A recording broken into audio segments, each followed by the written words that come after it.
Caroline Hyde at Bloomberg's world headquarters in New York. And I'm Ed Ludlow, also in New York. This is Bloomberg Technology. Coming up, all in on AI. Artificial intelligence is emerging as the next big investment in Silicon Valley. That's as Microsoft weighs a $10 billion investment in the ChatGPT creator. But crypto continues to make headlines, with Coinbase announcing layoffs and Cameron Winklevoss pushing for the ouster of DCG CEO Barry Silbert. And a lackluster launch from Virgin Orbit puts a dent into England's first ever space launch. Not to the moon on this occasion when we're looking at what's happening in the world of space, but not quite to the moon in the markets either, but they did get a little late-stage rally. Let's have a look at the Nasdaq, up more than a percentage point. Once again, big tech doing relatively well. We've been running up now for about 3 straight days. Looking at the SOX index, of course, the focus on the chip makers also up 1.3%. Interesting that the US outperformed the rest of the world. Europe actually was underwater, down in the red. China ending its recent run-up in terms of stock market exuberance and the reopening trade. MSCI All Country World Index only up by 0.3%. Now, we're trying to really decide whether the Federal Reserve is still going to be catering to taking down inflation. We get the CPI print on Thursday. JP Morgan traders have been looking at maybe that CPI print coming in softer. The market liked that sort of word, and that's why we saw technology take off a little bit. But this is a macro picture. Let's look at what happened in the crypto perspective as well, because, well, on the back of that mood music in the United States, we have seen a continued run-up in Bitcoin. And I want to show you that actually for 7 straight days, we've seen Bitcoin up against the US dollar. US dollar has been fading as we think that maybe the Federal Reserve will be able to take their foot off the pedal in terms of tackling inflation. And in fact, this is the longest run, Ed, since February 2022. Yeah, it's interesting. When I look at the tech sector in the NASDAQ 100, there's no specific catalyst, right? I think we're kind of treading water ahead of the CPI report. Amazon, one of the biggest percentage and points gainers on the NASDAQ 100. Virgin Orbit, we're going to talk about later in the show. First UK mission ends in failure, and the stock clearly hit by that lack of success. Netflix up 4%. Goldman Sachs raising its price target, maintaining a sell. Interesting seeing the effects of a stronger dollar dissipate for full year 23. And then Tesla kind of taking a pullback, just 0.8 of 1% lower on Tesla after some recent gains. I'm focused on Microsoft. There was kind of modest gains on that news from Microsoft. According to sources, investing around $10 billion, or thinking about investing $10 billion into OpenAI, specifically focused on ChatGPT, and we can get into what they might do with it. According to other reports, they're going to structure that by splitting the investment over a number of years. But the business model, to me, is really interesting because OpenAI basically licenses ChatGPT to software developers in the first instance, and according to reports, Microsoft might take a split of the profit from OpenAI, which is kind of confusing given their business model. It was kind of supportive for the stock on Tuesday. Yeah, and let's dig into that so much more, Ed, because it was the talk of the town, the talk of the world. There's all eyes on whether Microsoft would put such an enormous chunk of change to work when it comes to ChatGPT. Let's talk about it with Bloomberg Intelligence's Anurag Rana. Anurag, just talk us through why Microsoft would put such a significant amount of money, yes, distributed over several years. Why go into this? Is it all about Bing? No, not just about Bing. I think it's about every product that they have. I would say that, everybody has been talking about AI for over a decade. We've heard Watson, but I think this investment shows that, it is the season for AI going forward, because one of the things you have is you have a customer that is taking your software product, or you bought a software product. Now you got to give something more in return to that particular person to enhance that productivity. And AI, or natural language processing, is one way to do it. Whether it's sales automation, whether it's email, whether it's Office, you can see any software package Microsoft has. This can enhance the productivity of that particular application. Anurag, the report suggests that this transaction could value OpenAI at around $29 billion US dollars. I'd point out that both OpenAI and Microsoft declined to comment on the story, which of course is based on Bloomberg sources. Is this ChatGPT the next big development in global technology? Is this going to be the story of the year for your world? No, I don't think it's just ChatGPT. I think it's a question of whether there are certain advancements in AI. It could be natural language processing, it could be vision, it could be other areas as well. What can you do with it in your normal day-to-day products? It's not that they're going to sell this chat product to, somebody as a standalone thing. But let's imagine that you have you're a salesperson and you are using Microsoft products to manage all your sales lead. And you walk into the office and the system tells you that your highest probability of closing the deal today is these 5 people. And that's based on a lot of the emails, conversations, what's happening outside. All of those things can enhance the value of your software, which then you're allowed to sell much more than, let's say, a competitor, whether it's Oracle, SAP, or Salesforce. Really fascinating as to how this is going to be accretive. Anurag Rana, we thank you as always, Bloomberg Intelligence. Meanwhile, let's dig into whether this is a movement in terms of profitability, whether this is some sort of paradigm shift even. Nico Bonachos is with us. He's managing director at General Catalyst. And you've been quoted as saying just that, Nico, talking about how this might be some sort of new mobile kind of paradigm shift, the move to AI, generative AI. Just talk to us about the opportunities you see. Yeah, hi, excited to be here. AI has been a lot in the news lately for a few reasons. There has been a slew of big breakthroughs in the form of foundation models that, combined with all the useful demos that we've seen recently, like ChatGPT or the profile picture generators, have literally captured the imagination of developers. This developer attention is always a great sign of an emerging ecosystem. We're seeing that all these models are now attracting also a different and a larger class of builders, more product people. All the previous generations of AI and ML systems before needed a lot of technical expertise. That was mostly PhD students that were PhD folks that were working for really big companies in order to create anything useful. So now it's very much a question of imagination. And OpenAI is one of the few companies that have been driving this wave of innovation, but we're still in the very early days. We at GC are seeing a lot of young technical Gen Z founders who want to build product for themselves. And oh my God, 1 out of 3 of them that walk to our office are pitching us ideas. Hey, Nico, Cara and I have had a lot of fun with ChatGPT in our spare time. We get the use cases, but I think we're kind of really interested in the business model and the valuation here, right? The reported valuation for OpenAI, $29 billion. But the idea here, right, is that OpenAI licenses ChatGPT and the underlying algorithms to developers. As a venture capitalist, why is this such an attractive potential investment? Look, I can't comment, on that particular, transaction because I'm mostly spending my time on all things, early stage. But AI is indeed the new tech paradigm that we've been waiting for after mobile, after cloud, and it's going to change everything that we know it. It's now happening for 2 major reasons, especially for all things generative AI. The output of these models can have very clear practical applications. If you're a creative person, for example, now you can have this set of super intelligence that can help you have ideas, speed up your work, and generally help you be more creative and productive. So you can see results right away. You can produce a new blog post, a new creative campaign with images really quickly and cheaply. You can also interact with these AI models in natural language. So you don't need to learn some complex computer applications to use them. You can be a game developer pretty much overnight. Nico, what's so interesting is that, look, Google and Microsoft, these companies are AI experts, and they've dominated the field and certainly R&D in this space for a long time. But has it been sort of the PR headaches that in many ways generative AI has exposed them to in the past that has left a space for some of this really exciting startup culture to breed within AI?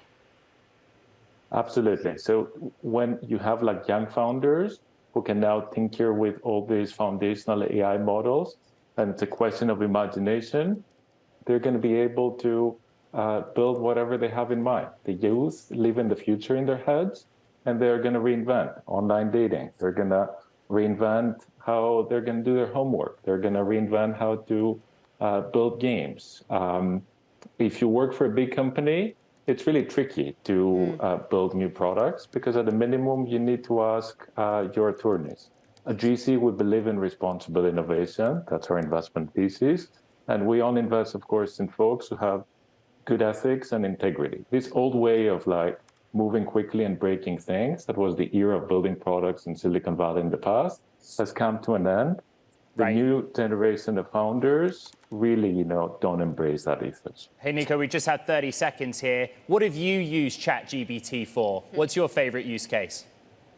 My favorite use case is to put together investment memos. It's like amazing. I have to do it. It's part of my job.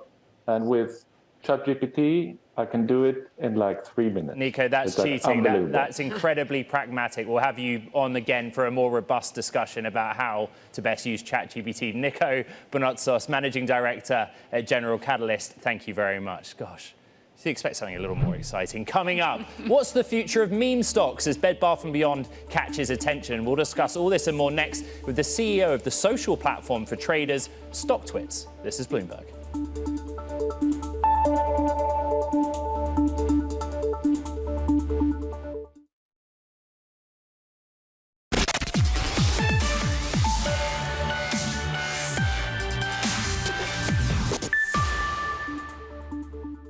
In terms of a company that's teetering and probably going to go over the bridge, I mean, there's one company that comes to mind.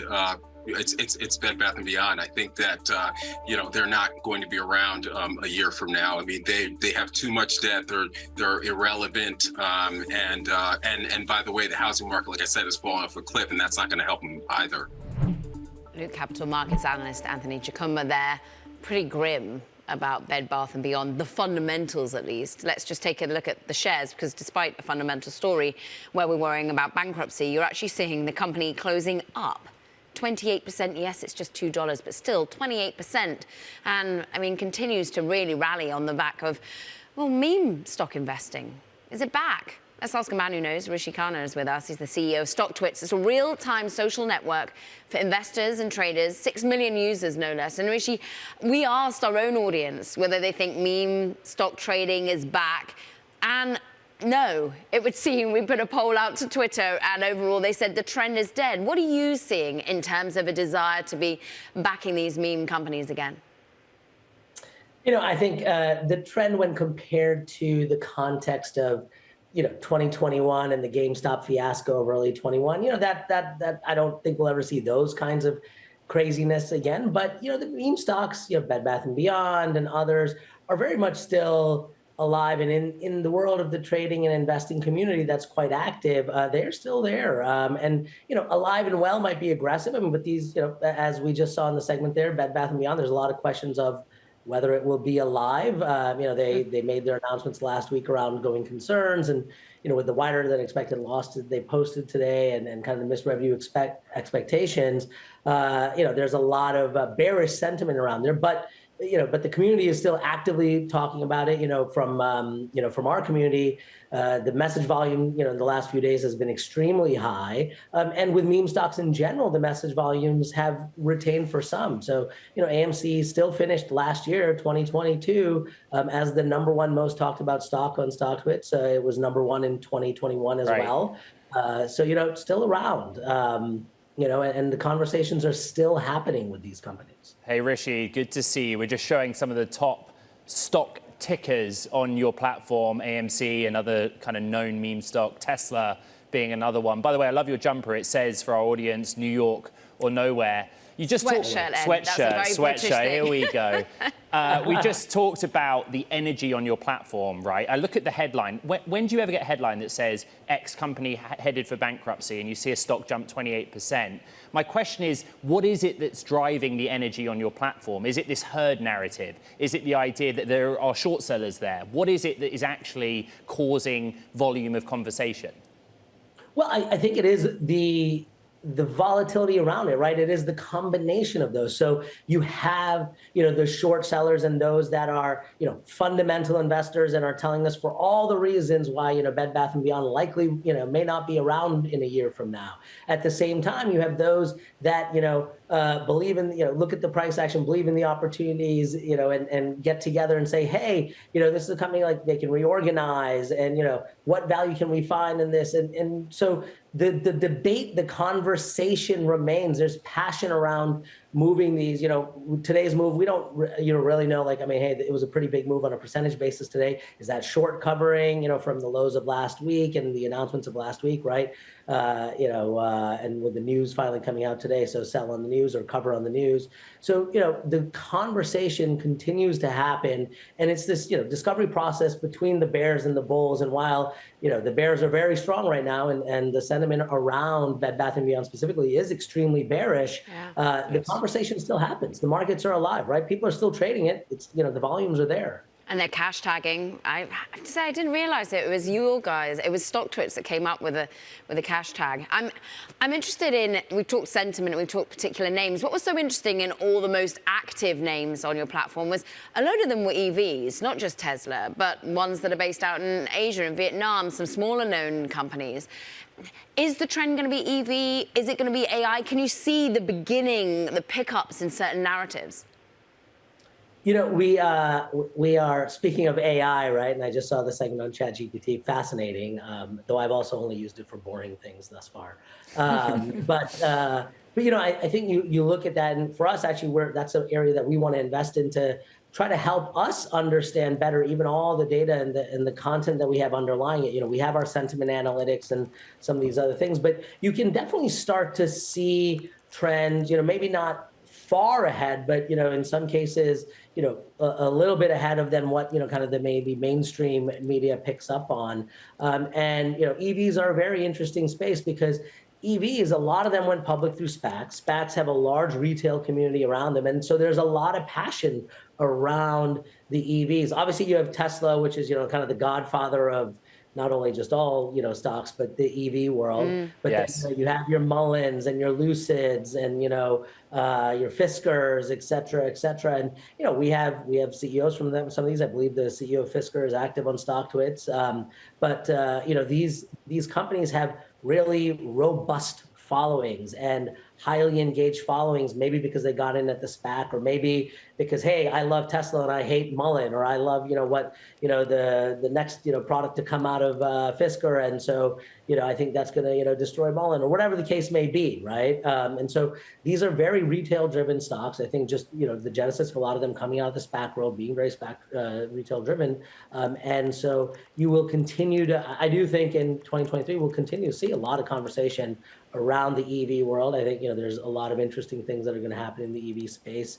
We're going to see if, you know, what happens with Tesla, and that's going to be a, I think, bellwether for the conversation there. But there, yes. I don't know that AI has really made it into the kind of public stock and public market zeitgeist, right? You know, I don't know. There's not a lot of companies you'd trade on there. Well, hey, Rishi, when that moment happens, though, come back on the show and let us know, because we're trying to stay on top of trends, and this is the new era of markets engagement. That's Rishi Khanna there, CEO of the social platform StockTwits. It's not the only social platform in markets in the news. We'll cover that later on. Thank you very much. Now, coming up, how COVID is reshaping the insurtech industry, what deals are being made in the space, and where digital health services are expanding. We'll have all the deets from the JP Morgan Healthcare Conference in my hometown, San Francisco. That's next. This is Bloomberg.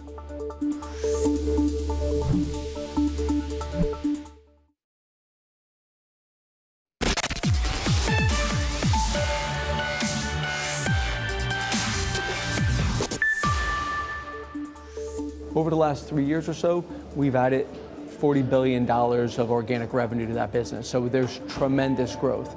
And in part, it's through innovation, and you articulated an example, a digital formulary, or the evolution of our virtual care capabilities, and taking virtual care not just to triage an urgent care event, but actually to coordinate behavioral health services or virtual primary care from that standpoint. So we see tremendous interest, adoption for those services. That was Cigna CEO David Cordani on expanding digital health services, part of an interview from JP Morgan Healthcare Conference in San Francisco, which is well underway. Kaylee Lines is on the ground, braving the storms, wind, rain, and hail. Is it like that in the conference room, Kaylee? Well, it's very crowded in the conference room, Ed, I will tell you that much, and a lot of people walking in here with umbrellas and raincoats over the last several hours because the rain has been coming in sideways. But it's really noteworthy that there are so many people here in San Francisco in the middle of this storm. This is the largest in-person gathering of the healthcare industry we have seen in about 3 years, and that really speaks to this idea that the post-COVID world and what that digital health world really looks like is a key theme here at this conference. This idea that you have to have accessibility to healthcare remotely in a more expanded way, and that also over the course of the pandemic, a lot of those physicians were dealing with burnout.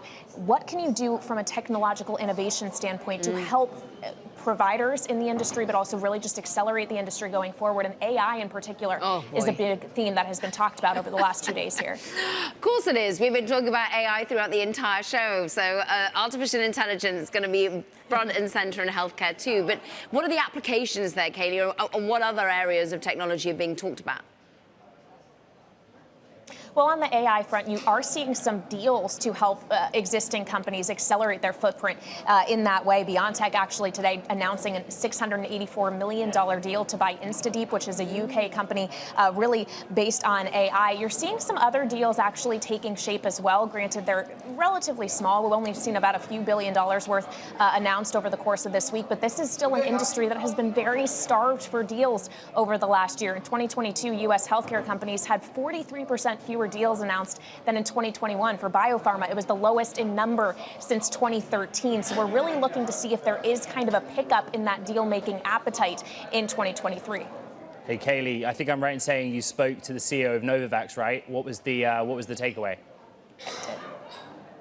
Well, it's really for that company how they capture more share of the endemic market. Since during the pandemic, they were a bit behind on their pure COVID vaccine. But we had an interesting conversation around pricing now that that is going to be shifted to the commercial market. Just take a listen to what he said about his expectations. I think Pfizer and Moderna have set the stage, and I think they've set it at a reasonable level. If you look at what the cost-benefit analysis is for that type of pricing, I think it's reasonable. And there's always a discount from that $120 to $130 range, and each company will find its own way. So it's really going to be a conversation about what that private pricing looks like. Frankly, what the appetite for COVID vaccines will still continue to be as we get further and further out from the most acute stages of the pandemic, and how these companies reinvent themselves in a post-COVID world as well. Maybe an area we can, despite a recession, continue to be optimistic about. Certainly healthcare, so many applications. Bloomberg's Katie Lines, weathering it out there in San Francisco. We thank her for it. Stay well. Keep dry. Meanwhile, coming up, we're going to be talking about the crypto OG, who is Barry Silbert. He's being accused of, get this, unethical work by Gemini's Cameron Winklevoss. More on that current fight ahead. From New York, this is Bloomberg.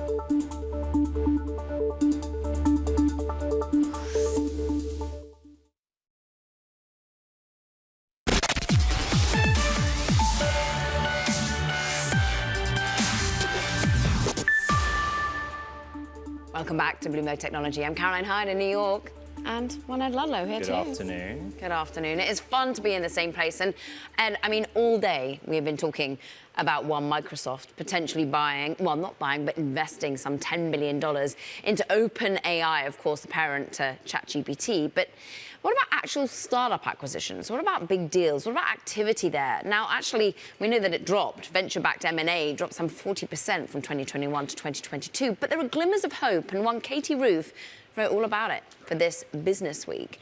Katie, just talk us through the thinking. So IPO's kind of dead, but does that mean, well, we get a little bit more M&A in terms of exits? Exactly. So, as you know, venture capitalists can only make money in two ways. IPOs or M&A, those are the two primary types of liquidity events. And so the IPO window has largely been closed for over a year.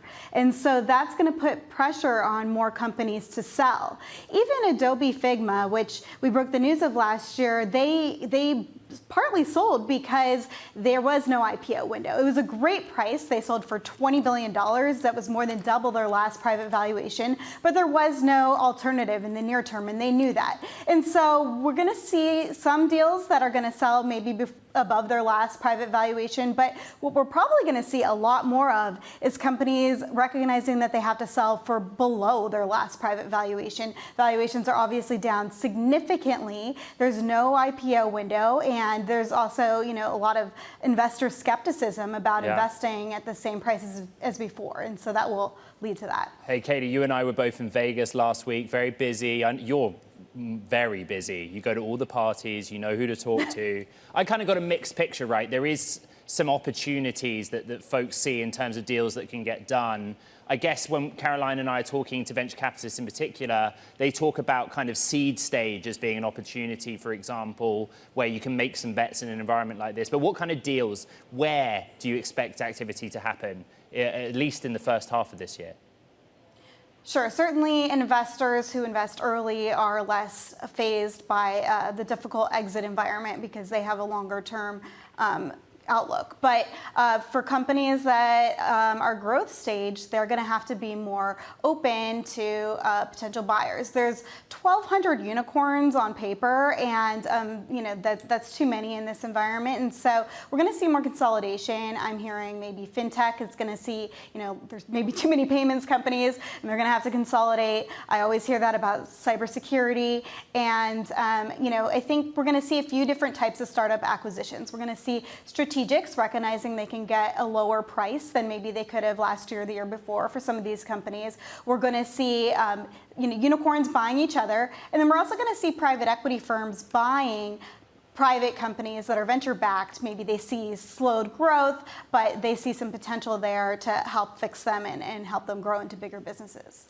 Katie, what has to happen though is that there has to be more of a meeting in the middle of, I'm pretty sure last year there was a lot of money to be put to work and what many felt was cheap companies. But the founders aren't going to want to let go of their company at those sorts of valuations. What gets a founder there to realize that they have to take that price point? Is it ultimately that they've run out of runway? Exactly, and I think that you're going to see more and more of that. I mean, certainly a lot of companies raised a lot of money in 2021 and 2020, and so some still have quite a bit of runway, and they may not be feeling that pressure yet. But when companies start to look and say, oh, we have less than a year's runway, we're having trouble raising, then a bird in hand just looks attractive. All right, Bloomberg's Katie Roof. It was good to hang out. Thank you. Come back. More scoops, please. That's what we like. I think it's interesting because, Caro, you and I have had a range of voices on, right? We had Equity Zen on 24 hours ago. Second half of this year, IPOs, but select names. They kind of investors looking for some quality, some strong balance sheet revenue generating companies. Yeah. But there's still deals out there to be done. That's at least what the takeaway I get from Katie.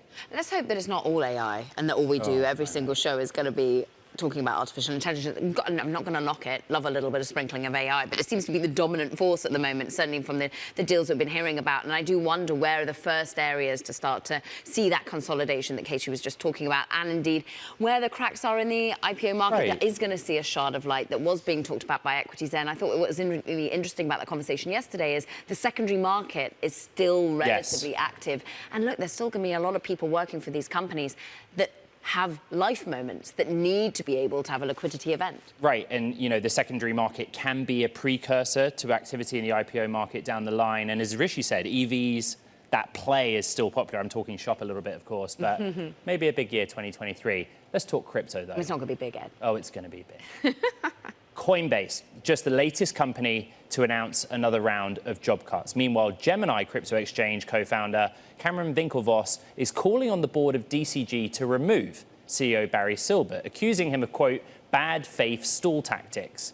Best person for the job here. Bloomberg's Sonali Basak following these developments. Let's start with that accusation. What is this all about? We've seen very open public letters from Cameron Winklevoss that addresses Digital Currency Group and Barry Silbert here. Remember, Genesis, the lending platform, was the partner for the Gemini Earn product. And remember, when it comes to that Earn product, there are hundreds of thousands of retail investors that had exposure to that lending product here. So a lot of things have gone wrong in the last couple of weeks. And now you have Cameron Winklevoss calling for Barry Silbert to step down as the CEO of DCG, really accusing him for a lot of bad faith tactics, really getting to the edge of accusing him of misleading investors, really, for engaging in something that was fraudulent. Of course, we have DCG, importantly, also fighting back and saying that this is also the Winklevoss effort here to deflect blame over to DCG. And at the end of the day, what you have is two counterparties here in a very difficult decision, difficult position, both on their own as well as together. It's interesting, DCG were sort of saying, look, behind the scenes, the conversations are more productive. Some, you'd hope, a little bit more cordial, but in public, it's an airing of grievances that's painful to see. What's been interesting is, amid all this fallout, many looking to other areas of Barry Silbert's empire to maybe be a place to take a bet, right? Can you just talk us about what's happening with Grayscale and some of the Bitcoin Trust area? For weeks now, maybe even months, really, there has been this really significant discount in the Grayscale Trust. And there's this question about whether you could take over the Grayscale Trust. There's a question of that's even simpler, is it worth buying at these discounts? And has the meaning of the Grayscale Trust really changed? Before, it was one of the most significant institutional ways to get access to Bitcoin. And over time, it became a bigger bet on whether it would become an ETF approved by the SEC at some juncture. And if that doesn't happen, what then is the investment thesis and how does it change from there? Remember, this has been a cash cow through the fee product, the fee pool for Digital Currency Group, but then you have to look at how much it becomes necessary for Digital Currency Group. We were talking about layoffs across the industry. Digital Currency Group, you have an open letter from Barry Silbert out to investors today. Fascinating to see him be public like this. Right. He's not all that public usually. We have not seen him out there on television or on Twitter all that much, like we've seen some others. But he was talking about having to close down a wealth management subsidiary as well as cut costs aggressively the last couple of months, which makes Grayscale even more important for him. Right. Cuts, layoffs, crypto, those are the headlines right now. Let's talk about Coinbase, another round of layoffs, the latest round of layoffs. What do we know about this particular round of layoffs? One thing to look at is how investors have reacted to it. They reacted very positively today, and not just investors. You have also sell-side analysts also reacting pretty positively towards this because they believe that it will cut expenses significantly enough for Coinbase. Well, we see it on the screen, right? The stock up 13% in the session on Tuesday, 30% over a two-day basis. So you're right. Positive reaction. Very positive reaction here. And the idea here is, will this help them reduce expenses enough to make it through the rest of this crypto winter, this huge downturn, this downturn in trading volumes that we're seeing? Now, the question then becomes, for Coinbase and all of them, is what does this mean for the product set that they're building? Do they still, are they able to remain competitive here and offer new innovative things when you're watching these massive headcount reductions? Now, interestingly, one crypto trade publication has counted 27,000 cuts across the industry. So all in all, with what we've seen so far. So we really definitely have a lot of pain out there. And if hundreds of people over at Coinbase, in addition to hundreds before, the reality of it is even places that are growing, you take Galaxy Digital, they cut 15% of their headcount. They think they're going to end up gaining a lot of that back through acquisitions later. So what do these cuts really mean in terms of how they build through this cycle? Well said, Shonali Basak, and quick disclosure that my husband is a senior manager over at Coinbase. But let's talk about perhaps the movement of talent within this at the moment, Ed, because what's so interesting is that while many in fintech, crypto lose their jobs, there are areas in which maybe they could find a headhunter in the future, and not the most usual places. Not the one you'd expect. Liquidity, which is, I'm pretty sure most people in FinTwitter, as it's known, financial Twitter, follow it. It's a massive digital media company basically set up by an ex-Wall Street guy or girl. We don't know, anonymously, person. Right. But they're now getting into the world of, well, jobs, right? Headhunting. Right. So unsurprisingly, one of the best read stories of the day, Liquidity partnering with Whitney Partners, kind of classic headhunter. You know, what's so interesting, you know, we talked about crypto with Shonali, job cuts, pay. What Liquidity has done is amazing. You know, they get fed information by everyone working in finance about openings, salaries, raises. And they've kind of taken that and said, well, how do we move it forward? It's an astonishing platform. It is very ridicule and meme and satire focused. But if all these people are being laid off and they're looking for a job, is Liquidity now an option? And it just also speaks to the growth of where you can take what is a social media startup. I mean, it literally is a social media startup. Yeah, then becomes a digital media company. I mean, the founder has gone into angel investing, but notably is now thinking, how can I continue to expand? How can I serve this particular community of junior bankers? Many of them are junior, looking for expertise. And they said, well, it was the adverts, digital advertising, that people kept coming to, particularly around fostering their own skill base, being able to upskill, being able to find out what the view on jobs and how to enhance their own experience. So it looks as though millennials, but also mainly Gen Z, are looking not just to LinkedIn for networking when it comes to a job, but to Instagram and to social media more broadly. Yeah, and I'm a follower. StockTwit's another platform. Don't put us out the job, please. Come on. Meanwhile, coming up, we've got a changing of the guard. Let's talk a little bit more about internet ad giants, how they're being shaken up. There's the Bloomberg.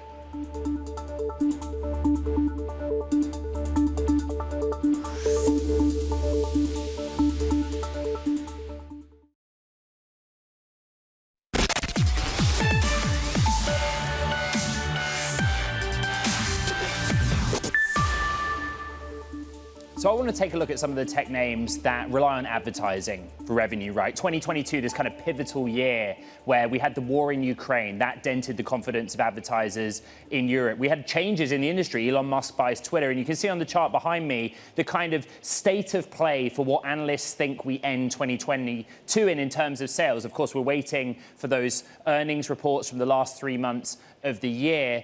But we're also thinking about how market share might change, how the world of advertising has changed, because consumer trends have changed. This is data from Bloomberg Intelligence, forecast for 2022, on kind of where market share lies. Alphabet, largely through Google search, but don't forget YouTube, kind of dominates in that tech space, away from traditional tech. This data excludes China, by the way, where there are many other players when it comes to search and domestic products. Then you look at Meta, that comes up a big second. Well, is that going to change? There are names out there on Wall Street that see Meta as a top pick for 2023 because we're coming off a low base and we might see a rebound. And then there's the optimists that look at Amazon and say that's a sleeping giant when it comes to ads. I think it's really interesting to take this as an inflection point, 2022 to 2023, because that's the snapshot of the year as a whole. But what we know in those final 3 months of the year going into the first half of this year, that data, Caro, is changing. And actually, we might see some new names emerge and some legacy names suffer as the advertising space changes. And the advertising space so richly changing in terms of players, not only with, well, the TikToks, which keep on taking market share, but also the fact that TV is getting into the space, the Netflix of this world, some other key advertising space that Amazon's now owning. I'm pleased to say a great story written by Alex Barinka is on .com and on The Terminal today. Sarah Fryer, of course, one of the key tech editors, going to join us to talk through all of this and the movements within Meta and various other social players today. Just talk to us about the changing of the guard and how much people are anticipating this for 2023. Well, for the first time in 2022, we've seen that Meta and Google together are less than half of the overall digital ad market, according to Insider Intelligence. And that has not happened since 2015. And they expect that share to continue to erode as we go into 2023 and beyond. And that's due to a number of factors. You mentioned the rise of more options on TV and with e-commerce players like Amazon, and I should mention Walmart as well. But it's also because of some of the challenges in the market. Beyond the skittishness due to Ukraine and other economic factors, you've got the fact that their ads simply aren't as effective anymore because Apple has instituted some tracking changes so that they can't get as much personal information to target those ads effectively. So the same ads are not as useful to advertisers, so they've been looking for elsewhere to put their money. So that's been really difficult for these big players who at the same time are under scrutiny by regulators, especially for antitrust and privacy. So it's going to be different going forward. They may not be this big scary duopoly that the regulators have been telling us about for so long. That share may erode, and we may see players like Amazon and Netflix and TikTok take up more. You were just talking about sort of the data that has sort of disappeared from the likes of Meta, the ability to track certain people given Apple's changes. But also, there's some self-regulation going on, perhaps, as well, as to who they target, how they target them. There's a great piece by Kurt Wagner today about teenagers' gender and whether or not that can still be thought of as a data piece for advertisers and marketers, and now they're not going to be able to look at that.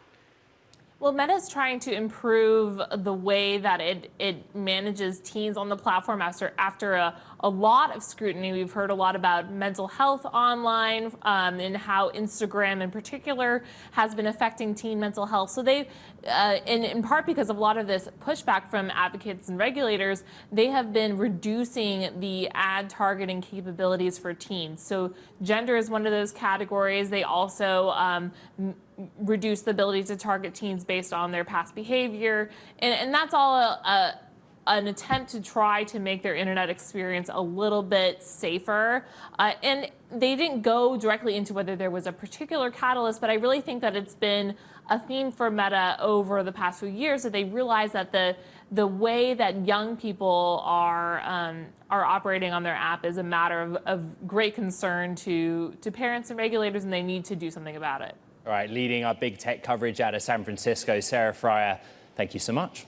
Now, coming up, what happened at England's first space launch, the UK's first space launch? Had a mid-flight mishap. Smooth takeoff, you can see it there. We'll explain more, trust me. That's all next. This is Bloomberg.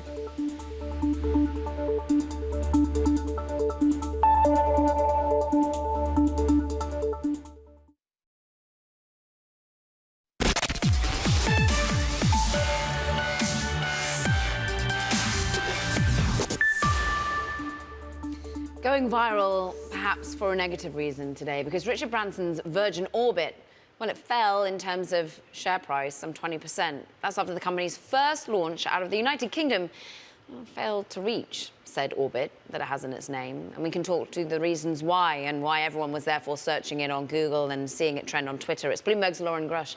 She covers space for us. And clearly the share price speaks a lot of words here. It did not go as planned.